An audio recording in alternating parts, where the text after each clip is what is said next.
Hey warriors! In 217 BC, Rome was on its knees. Hannibal had just wiped out an entire Roman army at Lake Trasimene, and panic spread through the city faster than the news itself. The Senate did something it almost never did. It handed total power to one man, a quiet, unremarkable general named Quintus Fabius Maximus, and told him to fix it. Fabius did something nobody expected. He refused to fight. Every instinct in Rome screamed for revenge, for one big battle to erase the humiliation. Fabius ignored it. He shadowed Hannibal's army for months, harassing supply lines, cutting off stragglers, never once giving Hannibal the head-on clash he wanted. Rome mocked him for it. They gave him a nickname meant as an insult, Cunctator, the delayer. Crowds jeered him in the streets. His own officers accused him of cowardice. He kept going anyway. He wasn't weak. He was doing the only thing that would actually work, and he was strong enough to keep doing it, while an entire city called him a coward. That refusal to bend under pressure, under mockery, under public pressure loud enough to break most people, is what eventually turned the war. Historians still argue over the details. Nobody argues over this. Fabius's stubborn, unglamorous persistence bought Rome the time it needed to survive and eventually win. Heraclitus, writing centuries before Fabius was born, left behind a line that could have been written about him directly. Big results require big ambitions, not loud ones, not popular ones, the kind that refuses to fold when everyone around you is demanding you quit. Willpower is structure. One changes by the hour. The other, built right, doesn't move no matter what's raining down on it, or what anyone is calling you for holding the line. This video won't hand you a burst of hype that fades by tomorrow morning. Hype is cheap. What you're getting instead are 7 operating laws, real, testable, repeatable, used by people who don't fold when things get hard. Not because they're wired differently than you, because they built different systems. Be honest with yourself for a second. It probably wasn't one dramatic moment. It was a slow leak. One skipped day gave permission for a second skipped day, until the thing you cared about quietly died from neglect instead of a clean break. That's how most commitments end. Not with an explosion, with a shrug. By the end of this video, you'll understand exactly why that leak happens and how to seal it before it starts. We'll cover how to make decisions that don't require daily debate, how to start before you feel ready, how to build an environment that fights for you instead of against you, and how to treat difficulty as information instead of a stop sign. Before we go further, like this video, drop a comment, share it with someone who needs to hear it today, and subscribe to the channel if you haven't yet. This series exists because people ask for it. Don't skip a single part of what's coming. The part you skip is usually the one you needed most. One more thing worth saying before we start. Willpower gets sold to us as a personality trait, something you either got a large helping of at birth or didn't. That framing is convenient for anyone trying to sell you a supplement or a seminar, but it isn't accurate, and it isn't useful. Treat willpower as fixed, and you get an excuse to stop trying the moment it runs thin. Treat it as a skill, trainable, buildable, improvable through specific practice, and you get something to actually do about it. That's the premise behind everything coming next. Not talent, not luck. Practice, applied consistently in ways anyone can learn. Type this in the comments right now, wherever you're watching from, and mean it. I am unbending. Or 1. Decide once, argue never. Most willpower failures aren't failures of strength, they're failures of negotiation. Every day your mind reopens a case that should have been closed permanently, and every day you spend energy relitigating something you already agreed to. That's exhausting. Worse, it's a losing strategy, because your tired, hungry, distracted self at 9 at night is a much weaker debater than your clear-headed self was when you made the commitment. So, here's the fix. And it's almost embarrassingly simple. Decide once. Pick the thing that actually matters to you, not the thing everyone else says should matter, and make one clean, final decision. Not, I'll try. Not, I'll see how I feel. A flat statement, I'm not quitting on this. Say it like a fact, not a hope. Once that decision is made, your feelings lose their voting rights. This is the part people skip. They think willpower means feeling motivated every day. It doesn't. It means the decision was already made on a day when you were motivated, and now you're simply following through on a promise your past self made to your future self. Your mood today is irrelevant. The verdict already came in. Marcus Aurelius put it plainly. Waste no more time arguing about what a good man should be. Be one. He wasn't debating the theory of the thing. He was closing the case and acting. That's the difference between a decision and a discussion. Watch what happens the next time your brain tries to renegotiate. It'll say something soft and reasonable sounding. I'll do it tomorrow. Just this once won't matter. I'm too tired tonight. Recognize that voice for what it is. Not new information, just an old habit trying to reopen a closed case. You don't need to argue with it. Arguing gives it legitimacy. Just remind yourself flatly, this isn't up for debate anymore. There's a difference between a preference and a decision, and most people never draw that line. A preference bends under pressure. A decision doesn't, because a decision already accounted for pressure. It was made anticipating the days you wouldn't feel like it. If you only follow through when you feel like it, you never actually decided anything. You were just going along with a mood. Think of it like a contract you signed with someone you respect. You wouldn't call them at midnight and say, "Actually, I've changed my mind. Does that work for you?" You'd honor the terms because the terms were already settled. Treat your own commitments with that same weight. You are, after all, the person you'll have to live with longest. If you've ever wondered why some people seem almost boringly consistent, same effort on good days and bad days, this is usually the reason. They stop treating their commitment as something to be reapproved daily. They close the case. A closed case doesn't need a new verdict every morning. There's a practical way to install this if it doesn't come naturally at first. Write the decision down in one sentence. Somewhere you'll see it again.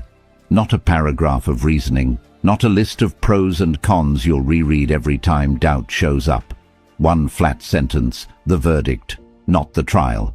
When the old argument tries to resurface, don't reopen the case file.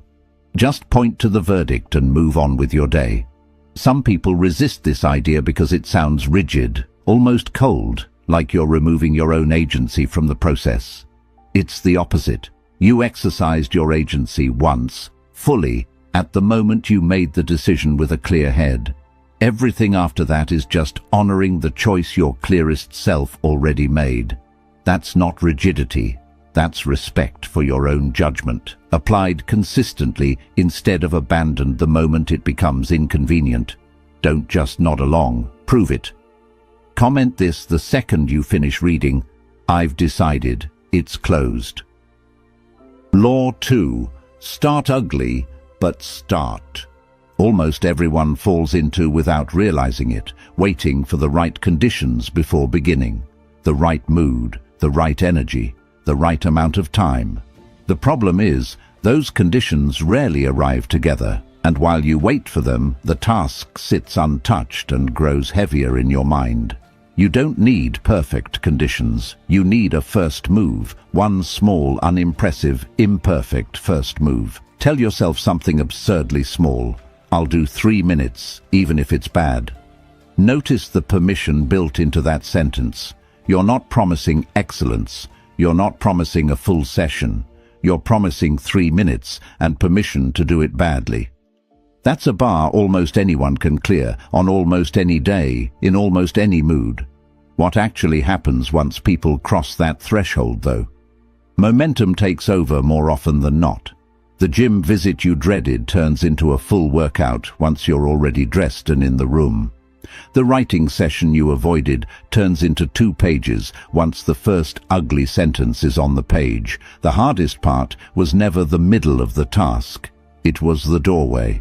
Aristotle, thinking about beginnings long before anyone had a word for procrastination, left behind a line that fits here almost too perfectly.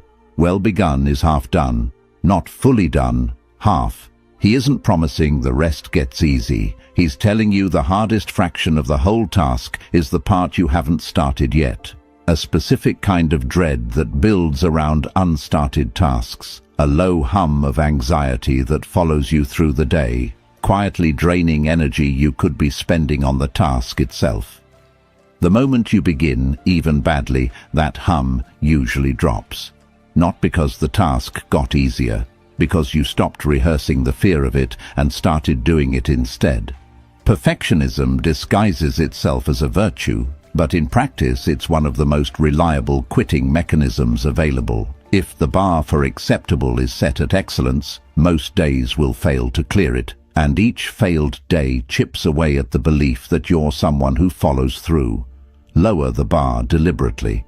Let day one look embarrassing. An embarrassing day one, repeated consistently, will outperform a flawless day one that never gets a day two. This doesn't mean lowering your standards forever. It means separating starting standards from finishing standards. You're allowed to start messy and improve as you go. What you're not allowed to do is let the fear of a messy start keep you from starting at all. Think of a heavy door on rusted hinges. The hardest part of moving it isn't sustaining the push. It's breaking the resistance that's built up from sitting still too long. Once the door is moving, even slightly, it takes far less force to keep it going than it took to start it. Your mind works on a similar hinge. The resistance you feel isn't a permanent property of the task. It's mostly a property of stillness. Break the stillness, and the resistance drops fast, usually faster than you expect. This is also why waiting for motivation backfires so often. Motivation in most cases doesn't arrive before action. It arrives because of action. You don't feel like running, so you run for 3 minutes, and somewhere in those 3 minutes, something shifts. The body warms up. The mind quiets its objections. What looked like an obstacle from the couch looks manageable once you're already inside it. Next time you feel that familiar resistance building before a task, don't try to talk yourself into feeling ready. You're rarely going to feel fully ready for anything ever. Instead, negotiate down to something so small it stops feeling like a decision and starts feeling like an accident you can't help but begin. Prove it before you close this tab. Comment: I'm starting ugly. Law 3. Make quitting harder than continuing. People fight their willpower battles in the wrong location. They try to win the fight entirely inside their own head, moment by moment, relying on raw discipline to beat back distraction and temptation every time. That's an exhausting way to live, and it's also unnecessary because a huge portion of that battle can be won in advance, before the moment of temptation even arrives. Set your environment up so the easy path and the right path are the same path. Put your shoes by the door the night before, laces loosened, ready to step into. Leave your notebook open on the desk instead of closed in a drawer. Log into your work account before you go to sleep, so the barrier of opening it isn't waiting for you in the morning. Meanwhile, make the distractions annoying to reach. Log out of the apps that eat your time. Move the phone to another room. Delete the shortcut that makes mindless scrolling 1 tap away instead of 3. This isn't about having more willpower. It's about needing less of it, because the environment is doing part of the work for you. Zeno of Citium, the founder of the entire Stoic school, left behind a much quieter observation than his students are usually remembered for. Well-being is realized by small steps, but is truly no small thing. He wasn't talking about grand willpower battles. He was talking about the accumulation of small, deliberate arrangements, exactly the kind you're making when you move your shoes by the door. Consider 2 people trying to build the same habit. One relies purely on internal resolve, battling temptation fresh each time it appears, treating every day like a new test of character. The other spends 10 minutes the night before removing friction from the good behavior and adding friction to the bad one. Over a month, these two people aren't competing on equal footing. The second person built a system. The first is relying entirely on a resource, willpower, that's known to fluctuate with sleep, stress, and blood sugar. Systems beat willpower on a long enough timeline almost every time. This matters because it contradicts the popular image of discipline as some heroic, constant act of resistance. In reality, a lot of what looks like discipline from the outside is actually design. The person who never seems tempted by junk food often just doesn't keep it in the house. The person who always exercises in the morning often laid their clothes out the night before, removing the 10 seconds of decision-making that would have otherwise given their tired brain a chance to negotiate. Willpower, treated this way, stops being a personality trait you either have or lack. It becomes something closer to architecture, something you build, brick by brick, decision by decision, until the structure itself is doing more of the holding than you are. There's a related idea worth naming here, the idea of friction. Every action you want to encourage should have less friction attached to it. Every action you want to discourage should have more. This sounds almost too simple to matter, but plain observation of your own behavior tells a different story. People eat more fruit when it's sitting visibly on the counter and less when it's buried in a drawer inside the fridge. People check their phones less when the phone is in another room, not because their self-control improved, but because the physical distance itself became the barrier willpower used to have to provide alone. Apply that same logic to whatever you're building. Where can you remove one extra step between yourself and the good behavior? Where can you add one extra step between yourself and the behavior that pulls you off course? These are usually small, almost boring changes: moving a charger, changing an app's location on your home screen, setting out clothes the night before. Boring, yes. But boring changes, stacked and repeated, are exactly what separates people who maintain hard habits from people who rely purely on grit and eventually run out of it. Tell me honestly in the comments what's sitting closest to your hand right now, then add, "I'm building the system." Law 4. Treat pain like training, not a warning. There's a moment almost everyone recognizes, the exact point during a difficult task where discomfort spikes and the brain sends a clear, urgent signal: stop.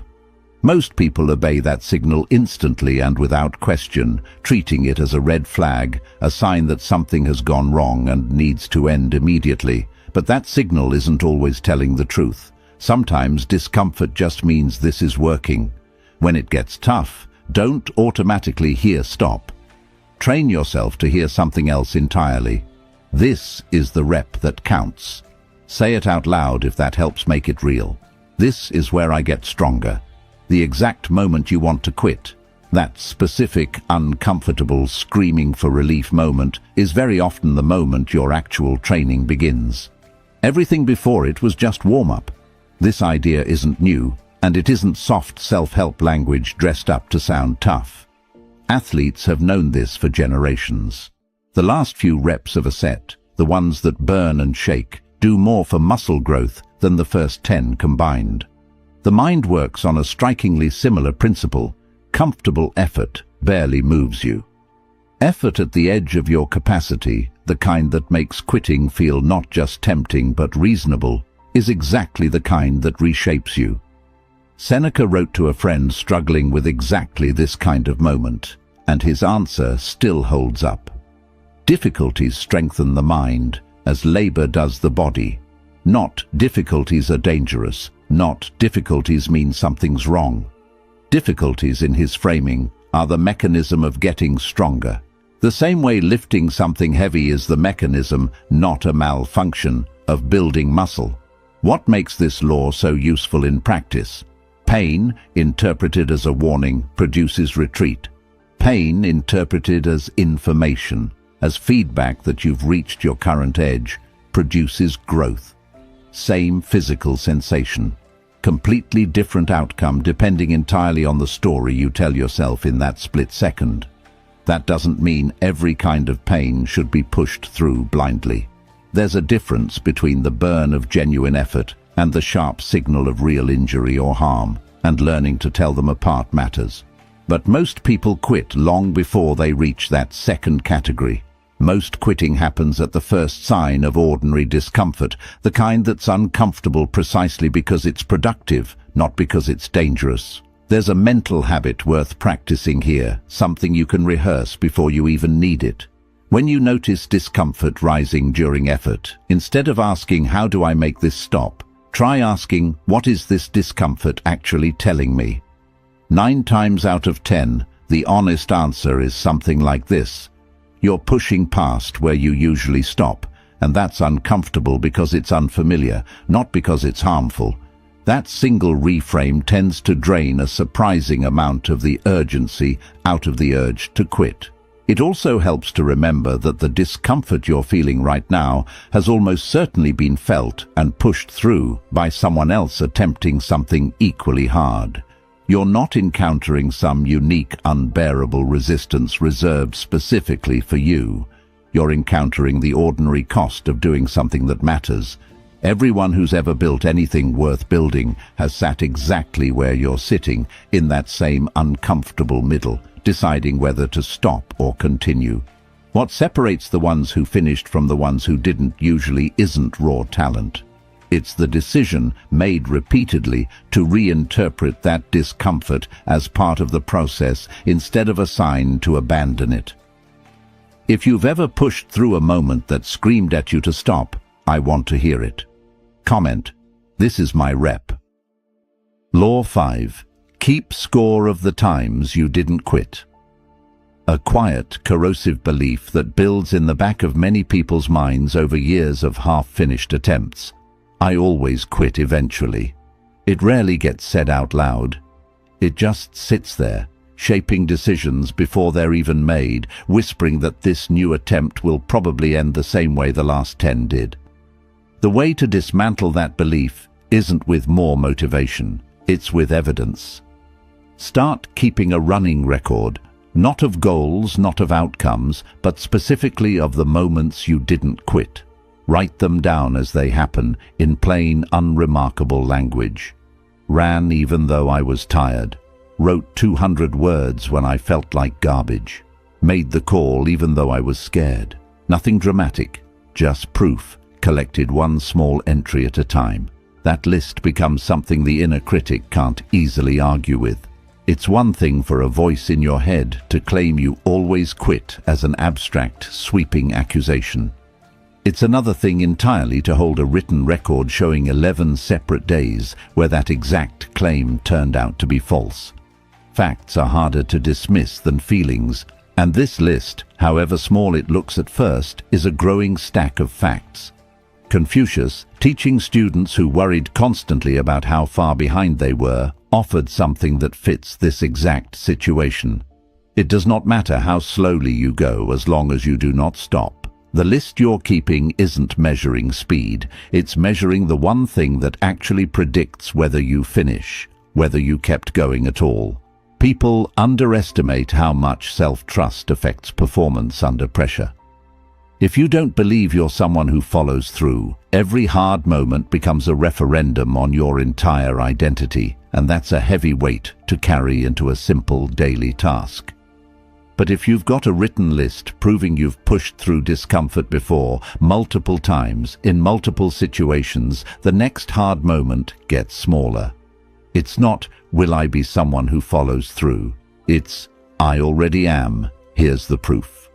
This list doesn't need to be long to be effective. Even 5 entries, honestly recorded, start shifting the internal narrative. The goal isn't volume, it's visibility. Making the invisible pattern of your own persistence something you can actually see rather than something you have to take on faith. An interesting reason this works better than simply trying to think positive about your own consistency. Vague positivity is easy for a doubting mind to dismiss because it isn't anchored to anything concrete. But a dated, specific entry, a real Tuesday where you actually push through actual resistance, is much harder to argue away, because it isn't a feeling you're trying to manufacture, it's a fact you're retrieving. The brain treats retrieved facts very differently than it treats generated feelings, and this list gives it facts to retrieve exactly when it needs them most. Over time, something else happens too, something people rarely expect going into this.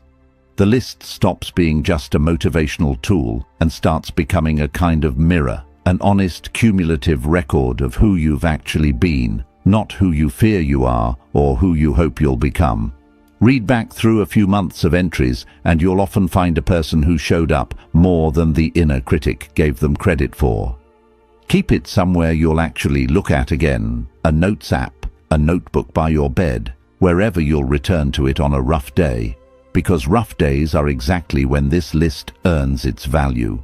On the days you feel strong, you don't need convincing. On the days you don't, this becomes the argument that wins. Start your list right now in the comments. Write one thing you didn't quit on this week, then add, "I'm keeping the record." Law 6. Have a backup plan that isn't quitting. Life doesn't pause for your goals. Somewhere in the middle of every serious commitment, something will interrupt it. Illness, exhaustion, a family emergency, a day that simply falls apart despite your best planning. Most people treat these interruptions as forced exits, as if the only two options are full execution or complete abandonment. That's a false choice, and it's quietly responsible for more abandoned goals than almost any other single factor. The rule that fixes this is simple to state and surprisingly hard to practice. When life hits, downgrade the task, not the commitment. Can't do the full workout today, do 5 minutes. Can't write a full page, write one sentence. The specific output shrinks, the underlying promise stays intact. This distinction matters enormously because a shrunk task still counts as continuation, while a skipped task, even one skipped for a completely legitimate reason, starts to feel like an ending, and endings are hard to walk back from. What this law actually protects isn't the 5 minutes or the one sentence themselves. 5 minutes of exercise won't transform your body, and one sentence won't finish your book. What it protects is the identity, the unbroken thread of, "I'm someone who shows up," even on a day when showing up looks almost nothing like your normal effort. Epictetus put this exact idea into a single sharp line. Circumstances don't make the man, they only reveal him to himself. A cancelled day doesn't create weakness in you. It just shows you honestly whether your commitment was ever built to bend or only ever built to look strong when nothing was pushing against it. The Stoics spoke often about bending without breaking, adjusting the method while holding the goal fixed. That's the posture this law asks you to adopt. Not rigid, unmovable intensity every day. That's brittle, and brittle things snap under enough pressure. Something closer to a tree in wind, bending low without uprooting. Set the rule ahead of time before a hard day arrives, because in the moment itself, willpower is already stretched thin and decision-making gets clouded. Decide in advance, no matter what happens, I never go to zero. Not, I'll try to keep going. A clear standing order agreed to on a calm day that applies automatically on the chaotic ones. This also solves a psychological trap that catches a lot of people, the all-or-nothing spiral. Miss one day completely, and it's suddenly much easier to miss a second than a third, because the streak already feels broken and the motivation to start over hasn't kicked in yet. But if the standard was never perfect execution, and was instead something, always something, there's no broken streak to mourn. Just a smaller entry in an unbroken chain. You bend, you don't break. That's the whole law, worth remembering on the exact days you'll need it most. It helps to actually decide, in advance, what your minimum version looks like for each thing you're committed to. Don't leave it to be improvised in the moment, because improvisation under stress tends to default to zero. It's the easiest option, and stressed minds gravitate toward easy. Instead, write it down now while you're calm. If the day falls apart, the workout becomes 5 minutes. The writing becomes 1 sentence. The outreach becomes 1 message instead of 10. Having that minimum already defined removes an entire layer of decision-making from a day when decision-making is already in short supply. This law also quietly protects something bigger than any single habit. It protects your relationship with your own word. Every time you honor a commitment, even in its smallest possible form, you're reinforcing the idea that your promises to yourself mean something. Every time you let a hard day become a skipped day, you're teaching yourself the opposite lesson, whether you intend to or not. The stakes here aren't really about the workout or the page count. They're about whether your own word is something you can actually rely on, especially when it's inconvenient to keep it. Comment this below and actually mean it. I never go to zero. Law 7. Remember who you're becoming. Something almost nobody tells you about consistency. The task in front of you is rarely the actual point. The workout isn't really about today's muscle. The page isn't really about today's word count. Every time you stick with something difficult, you're doing something much bigger than completing a task. You're casting a vote for the kind of person you're becoming, one small action at a time. That reframe changes everything about how a hard moment feels. Ask yourself directly, especially on the days it's tempting to fold, what kind of person do I want to be? Not vaguely, specifically. Someone who follows through even when it's inconvenient. Someone whose word, even the word given privately to themselves, actually means something. Once you've named that person clearly, the next move is simple, if not easy. Act like that person today, right now, even before you feel like you've fully become them. A lot of people get the order backwards. They wait to feel like a disciplined person before acting like one, as if identity comes first and behavior follows. It's almost always the reverse. Behavior, repeated, builds identity. You don't think your way into becoming consistent, you act your way into it, one uncomfortable choice at a time, until the choice stops requiring conscious effort and starts feeling like simply who you are. Musonius Rufus, one of the lesser-known Stoic teachers but arguably one of the sharpest, left behind a line that captures exactly why this last law matters. If you accomplish something good with hard work, the labor passes quickly, but the good endures. If you do something shameful for the sake of pleasure, the pleasure passes quickly, but the shame endures. He's not talking about single moments. He's talking about what outlasts them, and which version of that trade you're making every time you choose comfort over the harder, better path. This is also why the earlier laws in this video matter as more than individual tactics. Deciding once, starting ugly, engineering your environment, treating pain as training, keeping a record, having a backup plan that isn't quitting, each one is a single deposit. None of them, alone, transforms a life overnight. Together, compounded over months and years, they build the exact kind of person who doesn't fold under pressure because folding stopped being their default response a long time ago.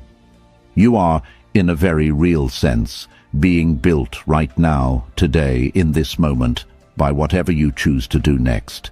Not by some future version of yourself who magically has it together. By this version, the tired one, the one who doesn't feel like it. That's the version whose choices actually count, because that's the version making them in real time. Ask the question again, one more time, and let it settle.